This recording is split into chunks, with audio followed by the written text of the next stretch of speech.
atensyon sa mga sumasakay sulod sa dakbayan sa Lapu-Lapu. Ugmang adlaw na ipahigayon ang seminar sa mga drivers sa mga public transportation. Posibleng maapektuhan ang biyahe. Apan, pabiyaheon sa City Hall ang ilang mga bus ug ang mga bus sa kabarangayan. Ani ang report. Katunga sa 2,000 ka masakop sa udot tuang kitakdang magseminar ug usa ka adlaw sulod sa Hopsdome ug mga adlaw.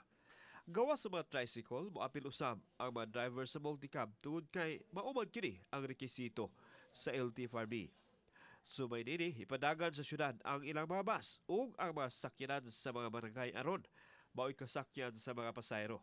Ang ato na lang man hinoon yung gitanaw nga with the 2,000 munay among ang mawa nga 2,000 who are attending the seminar among gitanaw unsaon na magpa-back up nga ang mga pasahero among maservisyohan. So anyway, we contacted the barangays ang ilang mga service niya plus doon na may bus nga giabangan para pag-serve. Samtang wa ipadaplin sa mayor ang posibleng protesta sa mga grupong supak sa modernization.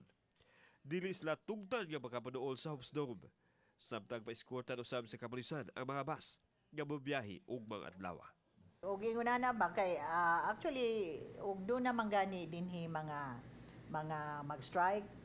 Nakita man siguro ninyo nga okay raman ma-manage raman nato kay wa man yun say maggubot-gubot. So akong pananaw nga dili yun na diri taga Lapu-Lapu ang magdagubot. Anyway, part ana sa among meeting this afternoon nga sa ang police is part ani sa meeting namo. Kauban si Renante Quiñones, ako si Alan Domingo. Balitang Bisdak.